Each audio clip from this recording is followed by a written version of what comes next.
My name is Elias Graves. I'm 38, and I come from a family where legacy matters more than love. The Graves name opens doors in Missouri, law firms, courts, golf clubs with gates taller than the justice they claim to serve. My older brother Joa was groomed to inherit all of it. I was the afterthought. The second son. The one who was told to smile in family photos but never to speak in meetings. I became a high school teacher, married the woman he used to flirt with, and tried to build something honest in a family addicted to masks. But even I didn't see it coming, that the woman I built my life with would one day choose Joa over me. Not just as a brother-in-law, but as the father of my children. She saved his name as my person. The next morning, my kids were gone. The first thing I noticed was the silence. Not the peaceful kind. The kind that punches your lungs. Our house usually buzzed, morning cartoons, the sound of cereal hitting glass bowls, my son asking why rain doesn't fall sideways. But that morning? Nothing. I opened the kids' door. Beds made. Pajamas folded. No shoes on the floor. Drawers half empty. Lydia? My voice cracked. I called again, louder. Nothing. Kitchen. Fridge light blinking. A single sheet of paper waited on the counter. Printed. Clean font. Cold. Custody transfer authorization, executed 4:13 a.m. Emergency guardian, Joa Graves. Signature, Elias A. Graves. Verified, Graves and Banner Legal. Enacted clause, 17.3, domestic contingency. I dropped it. Checked the timestamp. 4:13 a.m. I was asleep then. Or drugged. My gut twisted. Phone. Voicemail. Texts, none. Lydia's location, off. Her account, deleted. My hand shook. I opened my bank app. Empty. Our joint account drained, redirected to Future Bond Guardianship Trust. I ran to the safe. Our prenup. The kids' passports. Gone. My signature stared at me from that paper. Stamped. Notarized. Legally binding. I didn't remember signing a damn thing. Joa answered on the second ring. Where are they? I snapped. He exhaled like he was bored. They're safe. Lydia chose me. Emergency clause. You signed it, digitally, remember? I never. Check your email. August 12th. You verified it through DocuSafe. Same password you use for everything. He wasn't wrong.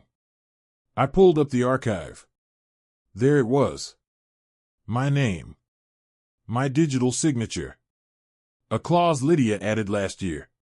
In the event of spousal instability, transfer to designated guardian is permitted without notice. She forged that. No, he said. She planned that. I gripped the edge of the counter. The floor tilted beneath me. You've always been emotional, Eli. This isn't a kidnapping. It's a rebalancing. You're not their father. I'm not their liability either. He hung up. 10 minutes later, I was at the police station. Filing a report. The officer looked bored. Your wife enacted a legal clause with a notarized signature. Sorry, sir, but this is an abduction. It's domestic guardianship under emergency provisions. She forged the signature. That's a civil matter. You'll need a lawyer. By noon, I had one. Julia McCreed. She read the document, then looked up, her voice flat. This holds up. She filed it through a firm your father co-founded. The notary is real. Unless you can prove coercion, this document's ironclad. What about the kids? Technically. They're not yours right now. I drove home. Every window in the house felt like it was watching me. I scoured everything, emails, records, files. Found a name I didn't recognize, Helix Property Transfer, LLC. Underneath it, a confirmation. Title changed. 2:41 a.m. Full transfer from Elias Graves to Lydia Graves. Witnessed by Joa Graves. I didn't own my home anymore. Even the place I stood in wasn't mine. My breathing turned to gasps. The ground didn't just shift beneath me. It collapsed. I grabbed my keys. Drove to the kids' school. Their lockers were empty. Their names were scratched off the attendance list. Like they were never there. Back at home, the doorbell rang. I opened it. No one there. Just a brown envelope at my feet. Inside, a single photo. My children. In an airport terminal. Behind them, Joa. Wearing my sunglasses. My daughter was holding his hand. He was smiling. She was too. But her eyes? Empty. They're not missing your kids, Eli, Joa said. You just lost them. I ran the airport photo through metadata scrubbers. Nothing. No timestamp, no geotag, no airline logo. Just Joa's smug face and my daughter's blank stare. She used to smile with her eyes. Now they looked glassy. Programmed. I took the image to my friend Nate, used to work TSA before the scandal. He owed me one. This is STL, he said, pointing at a gate sign barely visible in the upper corner. Terminal 2. Southwest. They left from here. When? Yesterday morning. Cut scene. I bolted back to the house, pulled up Lydia's airline login. Password hadn't changed. 4 one-way tickets. St. Louis to Minneapolis. Flight 227. Departed 7:45 a.m. Arrived 9:10 a.m. Passenger names: Lydia Graves, Ava Graves, Nolan Graves. Guest: J. Graves. She didn't even try to hide it. She left in daylight. Walked through security like she owned the sky. I should have noticed something. Anything. The suitcase in the closet that never moved. The way she stopped unpacking lunches. The lock code she changed on the garage keypad. But betrayal never knocks. It just walks in through doors you left open. Joa wasn't picking up anymore. His voicemail was a sentence long. If this is about the kids, call Lydia. If this is about you, don't. I smashed my phone against the counter. Breathe. Think. I drove back to the school. Asked to speak with Principal Meyer. She withdrew the children yesterday, he said. Said it was a family relocation. Minnesota. Permanent. You let her do that? She had legal custody documentation, Mr. Graves. Same damn clause. Same fake signature. They played this like chess. I was the pawn who thought he was a player. I parked outside my father's old firm, Graves and Banner Legal. My name was once on the lobby plaque. Not anymore. Inside, marble floors. Fresh orchids. Everyone looked like Joa, perfect hair, too much cologne, confidence bought by inherited sin. Joa worked on the 12th floor. I didn't take the elevator. I ran the stairs 2 at a time, fists clenched, adrenaline howling. Receptionist tried to stop me. Mr. Graves, he's in a client. I shoved past her. Burst through the glass door. Joa stood behind a mahogany desk, sipping black coffee like this was Tuesday. You came, he said, not surprised. I want my kids. You want a lot of things, Eli. But reality doesn't care what you want. I charged. Desk flipped. Coffee exploded. We hit the floor hard. Fists. Elbows. Blood. Security stormed in 30 seconds later. Joa never fought back. Just let me hit him once. Twice. A slow smirk curled his lips. I didn't steal your children, he whispered as they pulled me off him. She gave them to me. Holding cell. Concrete and metal. They let me out 2 hours later. No charges. Not this time. Lawyer texted me, you're officially unstable. They'll use this against you. She was right. You lose everything faster when you give them the evidence. Back home, I found something I missed. Lydia's laptop. Still logged in. Emails wiped. Trash empty. Except one file in the downloads folder. A PDF. Subject line, secure the kids. No witnesses. A burner email. No reply chain. No signature. I read it 10 times. Then once more. Later that night, I parked outside the airport. Same gate. Same terminal. I watched the family's boarding flights. One dad knelt to tie his kid's shoe. Kissed her forehead. Laughed. I stared until my chest burned. They didn't look like hostages. But neither did mine. Not at first. I checked into a motel. Something cheap. Quiet. Paranoid. I laid out everything I had. The fake signature. The notarized clause. The transfer document. The photo at the terminal. The flight manifest. The burner message. I stared at the wall. And it hit me. They weren't hiding the kids from something. They were delivering them to someone. They're not running from something, I whispered. They're running to someone. I crossed state lines by sunrise. Gas station coffee. GPS set to Minneapolis. Rental car under a fake name. I'd burned what was left of normal. The motel in Egan was tucked behind a Waffle House and a warehouse lot. Bare bones. No cameras. No questions. That's where Rowan Pike met me. She wasn't a friend. Not even a contact. She was a last resort. Former federal investigator, now off books. The kind of person who makes things disappear, paper trails, digital footprints, people. She looked me over like a crime scene. You're 2 days late, Graves. I just found out yesterday. No, she said, flicking a lighter. You found out 2 days too late. Cut scene. We sat in silence. Cracked lamp. Buzzing fridge. Her tablet glowed. I've pulled what I could, Rowan said. Joa Graves doesn't exist before 2008.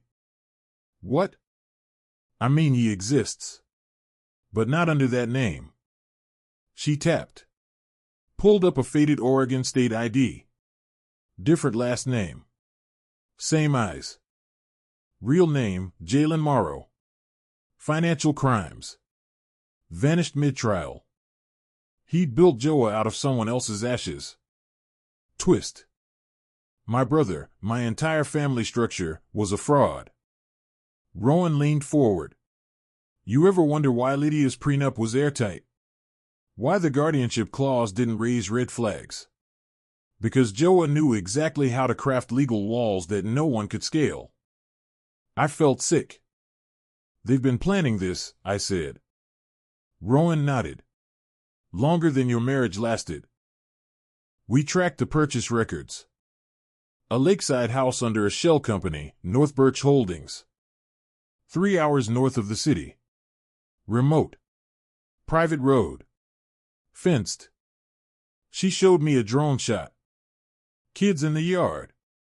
Lydia sitting with a book. Joa. Shirtless, holding a phone. Laughing. I stared at the screen. I'm going up there. No, you're not. I'll find a way. Listen, Rowan said, quiet but sharp. You want to crash in there and yell about custody and signatures, they'll bury you in restraining orders. But if you want the truth, the whole thing, we do this my way. And your way is? Exposure. Leverage. Pull the thread until everything unravels. I nodded. But my hands were clenched. Patience was for people who hadn't lost everything. 2 nights later, we moved. Rowan parked us near the compound, blacked-out SUV. We sat for hours. Watched shadows move. Camera on the west side is fake, she said. I slipped out. Crawled through brush. Through mud. Over the fence. Moonlight sharp like broken glass. Window half open. I slid inside. The guest house was quiet. Lavender air freshener. Kids' drawings taped to the wall. I saw one. Ava had drawn Joa holding hands with her and Nolan. No mom. No me. My stomach turned. Cut scene. Master bedroom. Lydia's handwriting on a notepad. Anchor. Jojo is my anchor. Twist. That was what she used to call me. Bathroom cabinet. 2 toothbrushes. 1 pink. 1 black. None for the kids. I opened a drawer. Passport. Lydia's. Ava's. Nolan's. Plane tickets. One way. Departure, 6 days. Destination, Zurich. No return. They weren't just hiding. They were vanishing. Cut scene. I turned to leave. But then I heard it. A voice. Soft. Robotic. Poppy's not coming. Jojo says he's sick. He's not safe. A tablet. Playing a video. My son's voice. Nolan. Sitting on a couch. Eyes trained off camera. He wasn't speaking freely. He was repeating. Programmed. My blood froze. I grabbed the tablet. Bolted. Halfway down the stairs. Footsteps. Door slammed. Joa. Face to face. He froze. I didn't. I lunged. We crashed into the banister. Wood splintered.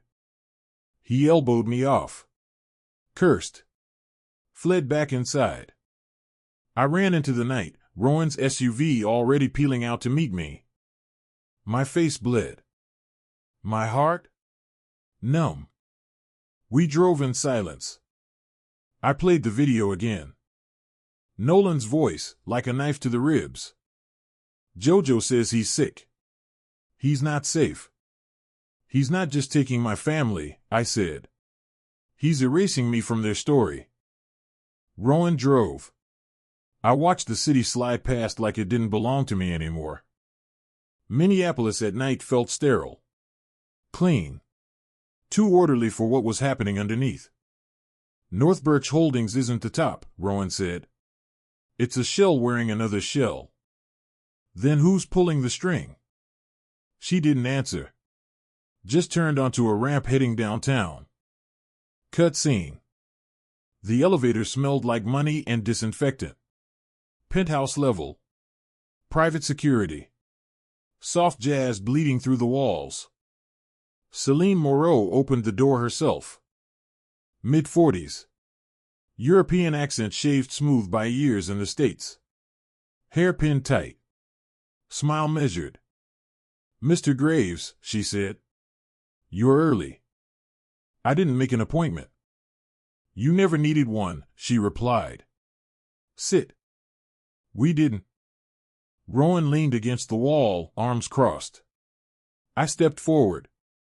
You're moving my kids overseas, I said. Celine's smile thinned. We're facilitating guardianship transitions. Selling them. She poured wine. Didn't offer us any. Children aren't sold, she said. Their legal identities are reassigned. You'd be amazed how flexible family law can be when everyone signs the right document. I felt heat behind my eyes. Joa isn't their guardian. He's a courier. That landed. Celine steadied me like a chessboard she hadn't expected to change. You're emotional, she said. That makes you inaccurate. Rowan laughed, short and sharp. No. It makes him late. Celine set the glass down. You want the truth, she said. Fine. Your wife signed a proxy relocation agreement. Voluntary. Not under duress. Verified. That agreement allows a sponsor to assume guardianship under international relocation statutes. Everything filed through proper channels. What sponsor? I asked. She slid a folder across the table. Inside, adoption transfer drafts. Foreign stamps. Banking letters. Country code jumped out at me. Côte d'Ivoire. My stomach dropped. That's a data laundering hub, Rowan said quietly. Celine shrugged. It's a growing economy. No, Rowan said.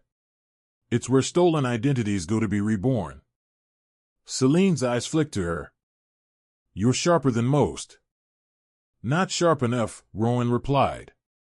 Or this wouldn't exist. I flipped through the pages. My children's names were already attached to future corporations. Trusts. Shell entities. They weren't being moved. They were being repurposed. You ever hear the saying, Celine said, voice calm, that the future doesn't belong to the strongest, but to those who control the paperwork? I slammed the folder shut. This ends now. She smiled again. Whiter this time. You're already too late. Cut scene. We broke into the legal storage facility 2 hours later. Rowan had codes. Old favors. Cold air. Rows of steel cabinets. Motion sensors blinking red. We moved fast. Drawer 7C. Inside, hard drives. Hotel invoices. Marriage certificates. I recognized the location. A conference hotel in Kansas City. Date stamped 8 years ago. 2 signatures. Lydia Graves. Joa, no, Jalen Morrow. They'd been married. Illegally. Quietly. Months before Lydia ever met me. I leaned against the cabinet, breath shallow. So the marriage to you, Rowan said, was camouflage. My hand shook. Every anniversary. Every photo. A set. People don't fall into evil, Rowan said. They step into it one choice at a time. Alarms blared. We ran. Cut scene. Back in the SUV, my phone lit up. Unknown number. A video. Ava and Nolan, sitting on a leather couch. Bags behind them. Lydia kneeling in front of them, smiling too hard. Say goodbye, a man's voice off camera said. The feed cut. Rowan slammed the steering wheel. They moved them. Where? Doesn't matter, she said. They're accelerating. My email chimed. Encrypted message. Rowan's secure channel.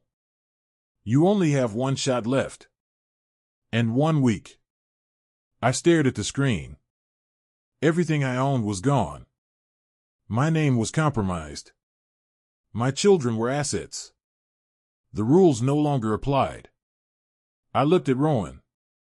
If I want my kids back, I said, I'll have to disappear like they did. I killed Elias Graves at dawn. Not with a bullet. With paperwork. Rowan watched as I fed my life into the shredder, IDs, credit cards, school credentials, even my birth certificate scan. She nodded once. People think disappearing means running, she said. It doesn't. It means subtracting. Cut scene. A burner phone. A prepaid debit card. A new face in the DMV database. I signed a name that wasn't mine and felt lighter for it. The past is a weight, let it go and you move faster. By noon, my accounts were frozen, on purpose. I let the banks flag me. Let the credit agencies circle. I wanted noise. Distraction. When everyone looks left, you go right. Rowan slipped a tracker into a black plastic shell no bigger than a coin. Joa's burner, she said. He's sloppy when he's winning. We waited. Night fell hard. The tracker pinged near the river docks, old hangars, private airstrip, no commercial traffic. The kind of place where rules go quiet. Cut scene. Rain. Sodium lights. The smell of oil and cold water. I moved through shadows, counting breaths. Slow. Then faster. The hangar doors were half open, light spilling out like a confession. Voices inside. Lydia's first. Tight. Trembling. We said Zurich next week. Joa laughed. Plans change. Assets move when markets shift. Assets. A word that kills love. I edged closer. Crate stacks. Canvas tarps. A suitcase thumped to the floor. A child's cough, small, scared. My hands shook. I pressed them to my thighs. Stay sharp. Pain makes you sloppy. Rowan's voice crackled in my ear. 2 guards. One by the wing. One near the fuel truck. I crept. Slid behind a crate. My heart hammered like it wanted out. Inside, Lydia hesitated. They're kids. Joa stepped close. His voice dropped. Their leverage. He raised his hand. The slap echoed. That sound, flat, final, snapped something in me. I charged. Impact. We went down hard. My shoulder screamed. His elbow caught my ribs. Air left my lungs in a rush. We rolled. Fists. Grunts. Metal clanged. Stop. Lydia screamed. Sirens wailed far, then closer. Joa froze. Smiled. See, he said, breathless. Someone always calls it in. Rowan burst through the side door. Gunshots cracked, warning shots. Guards scattered. Blue lights strobed the hangar walls. Then Rowan staggered. Blood bloomed dark against her jacket. She collapsed.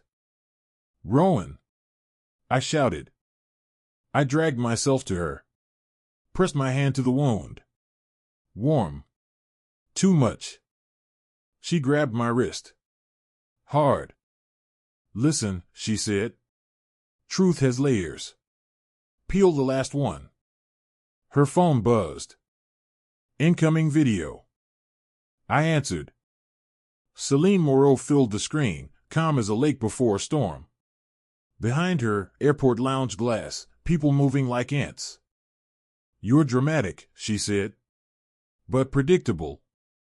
You shot her, I said. I ordered an exit, Celine replied. Your investigator was an obstacle. Joa looked between us, confused. Celine. She cut him off. You were a courier. Nothing more. The air shifted. Joa's smile died. This wasn't about custody, Celine continued. Or marriage. Or your little family tragedy. It was a clearance operation. Names. Birth records. Clean histories. Children are perfect vessels. Lydia sobbed. Celine's eyes stayed on me. You did well finding the shell. Not well enough. Sirens closed in. End this, I said. Call it off. She tilted her head. You don't end markets. You disrupt them. The call dropped. Cut scene. Cops swarmed the hangar. Hands up. Shouts. Cold steel cuffs snapped around Joe's wrists. He screamed my name. I didn't look. Paramedics rushed Rowan out. I followed until a trooper blocked me. Sir. I nodded. Backed away. In the chaos, Lydia clutched Ava and Nolan. They shook. I knelt, careful, slow. It's me, I said. I'm here. Ava's eyes flicked to me, uncertain. Nolan's lip trembled. I remembered something my father used to say, power isn't taken, it's handed over by people too tired to fight. I wasn't tired anymore. As they loaded Rowan into the ambulance, her phone chimed again, failsafe unlocked. Files dumped. Ledgers. Flight logs. Judges. Shells on shells. Celine hadn't cleaned everything. Nobody ever does. I stood in the rain, blood on my hands, sirens painting the night, my children pressed to my chest. They didn't just take my kids, I said. They used my bloodline as a gateway. The trial didn't make headlines. Too many names involved. Too many donations behind courthouse walls. Celine Moreau was never brought in. Joa took the fall, a tailored scapegoat in a county suit. Lydia testified with her hands shaking. I sat 2 rows behind her, invisible by court order. She didn't look back. Rowan survived. The bullet had passed clean. She limped for weeks but returned to the West Coast with a new identity and a sealed deal with federal agents. She never said goodbye. Just sent a photograph, her standing on a cliffside in Big Sur, wind in her hair, captioned, "The view's clearer once you stop pretending it's fog." Cut scene. 3 months later, I was living under a different name in Alaska, small town, colder truth. I took a job on a fishing dock. Quiet. Repetitive. Safe. But not silent. Every morning, I wrote a letter to my kids. Never mailed them. Just folded each one into a journal. One day, maybe Ava and Nolan would read them. Maybe they'd understand why their father had to become a ghost to save their future. Justice isn't about making the guilty suffer, I wrote once. It's about making the innocent breathe freely again. Cut scene. I met a man at the post office. Former Air Force, now ran a mail route on snowmobiles.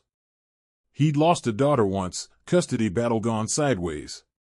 We didn't speak much. But one day, he said, sometimes surviving's the best revenge. Not winning. Not proving. Just being. I nodded. Didn't answer. Cut scene. One night, a letter came.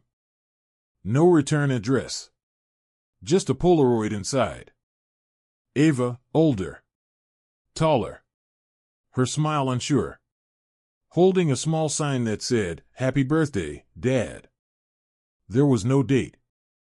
Just that image. Frozen. Raw.